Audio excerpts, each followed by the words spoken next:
I often say that style comes before substance. That people will judge based on what they see first before they listen or before they discover what you have within, before they discover what your character is all about.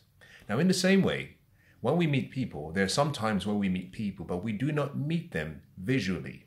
We meet them maybe through social media, maybe through a conversation, or maybe we meet them through maybe a piece of literature, some words. We meet them non-visually. What do you do when you meet people non-visually? One of the things you have to do is qualify them as well.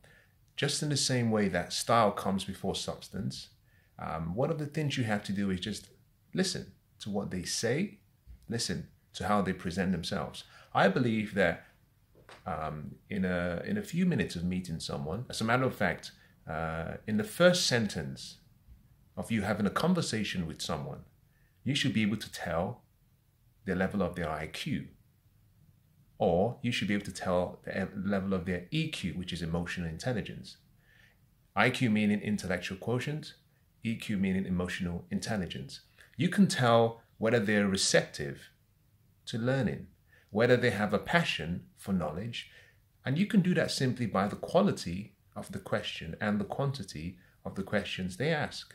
There are some people who are closed-minded, and that simply means that they believe in a philosophy of life, and it doesn't matter how bad you try to present what might be on the opposite side, they keep drumming their philosophies down, down, and down. So they're never going to change. You and I have to recognize those people, because it means very quickly you've got to move on. It doesn't mean you don't maintain a relationship. It simply means that you don't try to change them. And you don't waste your time. You don't waste your money. You don't waste your emotions. You don't waste any time at all with them. Everything you do should be an investment. It doesn't mean that you have to get a return on what you put out. It simply means that it has to be good seed, and you must put your seed in good soil. Let someone else enjoy the fruits, but let it be good soil. Walking into the desert and planting is stupid. It's a sign of what I might even call, I wouldn't even say ignorance, because ignorance it means that there's something you don't really know, but at least you're making an attempt. One of the things you and I must do is qualify relationships and qualify acquaintances and qualify people we engage with. You've got to protect your mind. This is the most important part of what I'm going to share. You have to protect your mind. And part of protecting your mind means you've got to be very careful and watchful about the kind of people and the type of information you allow into your mind. That information will come from interaction with certain people. And once you observe very quickly that maybe the type of information coming from the people you're communicating with doesn't make you a better person, isn't what we call good report. Put it this way. I love what Paul says. Paul says, anything that is just, anything that is true, anything that is noble, anything that is of good reports, anything is praiseworthy, if it be important, if it be good, then those are the things you want to allow into your world. In the same way, whenever you meet people, especially non-visually, because yes, you can see people visually and you can form an opinion, which is somewhat, in many cases, deceptive. You've got to now listen to what they say by trying to see whether you can understand their character. But when you do not have the opportunity to meet people visually, then you have to rely on their words, because as a man thinks in his heart, so is he. Now, I'm not being sexist by using that reference, man. I'm just quoting a part of Proverbs. James Allen wrote a book taken out of the Proverbs verse, as a man thinks in his heart, so is he. That was written by Solomon. So I think in today's terms, we'll be saying as a person thinks in their heart, so are they. As within, so without. So the way people speak and their words reveal their hearts. Your words reveal your IQ. reveal your EQ. Your words reveal the passion you have. As a matter of fact, the other day I came across, this was fascinating. I came across someone, and I think within the first probably a minute and a half, less than 2 minutes, I had asked the person probably about between 7 and 11 questions. And they said to me, after about maybe say 2 extra minutes, I came back again, I was going to ask a question, and they said to me, "You asked too many questions." Now, I found that interesting. As a matter of fact, I took that as a compliment. They didn't see it that way. I think they weren't at ease. And what I found out from that conversation was very few people take the time to think. Now, when you ask a question, you're forcing people to take the time to think. And you're forcing people to provide answers. And very few people are comfortable sharing their beliefs, their philosophies, their values. Very few people are comfortable sharing their truths, their persuasions, what they stand for. And part of that I understand because it's societal. It's part of where we live nowadays. Everyone wants to be closed. No one wants to share what they really believe and what they think because they want to be part of the group. They don't want to stand out. And I found from that reference, and I said, really? I said, I didn't realize that. I said, I'm just curious. I just have a fascination to learn. And the only way I can learn is to ask questions. Now, I heard someone say something. They said, and I could be wrong here, but they said, smart people have answers. Geniuses have great questions. Now, let me qualify something. I don't think I fall into the latter group. I'm far from that group. But I've learned by studying geniuses and by studying successful people and by studying my mentors that the key to life is to ask questions. As a matter of fact, I've come to the realization that you are one question away from everything that you want in life. But if you don't ask the question, you don't get the answer. Oprah Winfrey said, "You can have anything you want in life if you have the courage to ask for it." The reference in my favorite book says, ask, seek, and knock. ASK, ask, seek, and knock. And this is what it goes up forward to say. If you ask, you will find.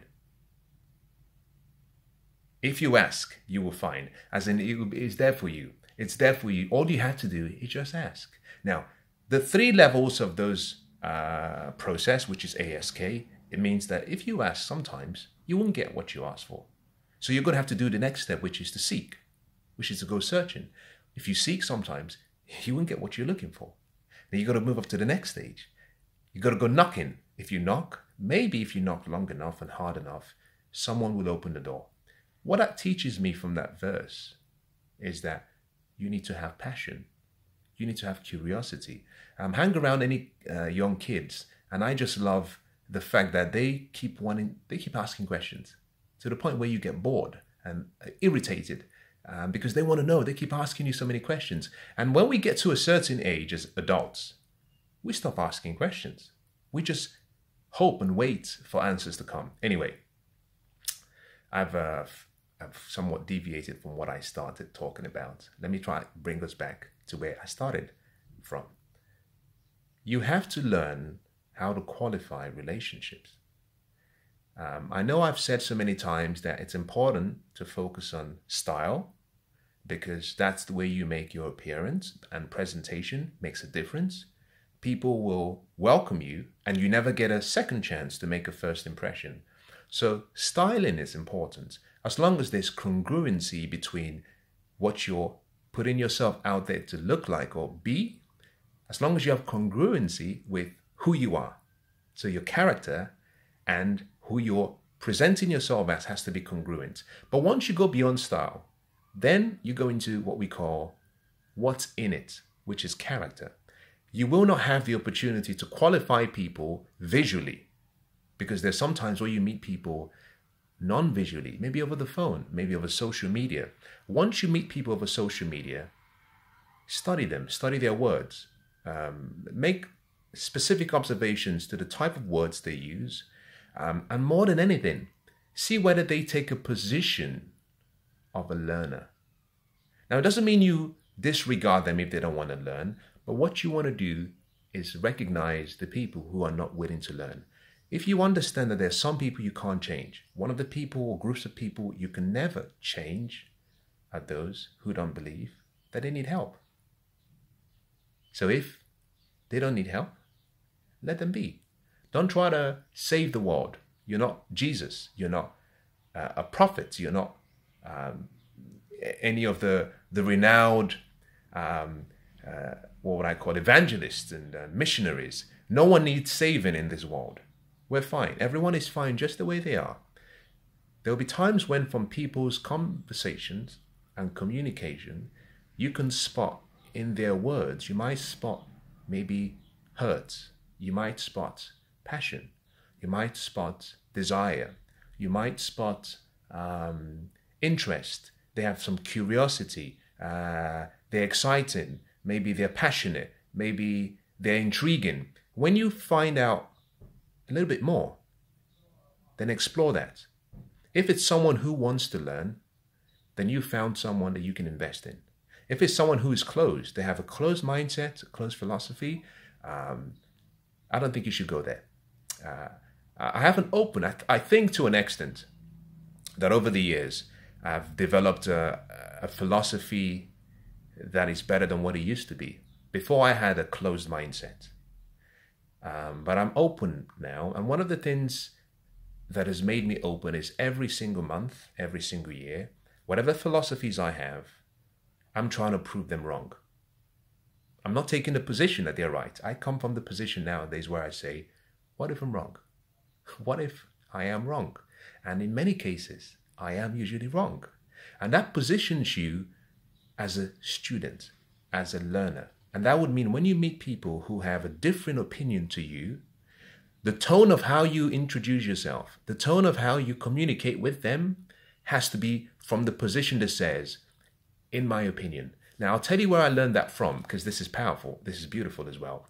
Back in the day when I was still in the corporate world, I had someone who worked with me, and he was in my team. And I found a statement he always made to be extremely fascinating. He would say, Mensah, in my opinion, I think we should consider doing this way. Whenever there was a conversation about something and we had specific views, maybe different views, every time he was going to put his view out, he would always say, in my opinion. Now that's powerful. Why? Because it positioned him as a learner. What he was trying to say is, I'm not saying you're all wrong. I'm just saying in my opinion. And my opinion doesn't have to be law. Anyway, I'm going to stop now. I think I've gone on for much more than I would have wanted. I want to wish you all the best, but just remember what I said. Qualify every relationship. Qualify every relationship.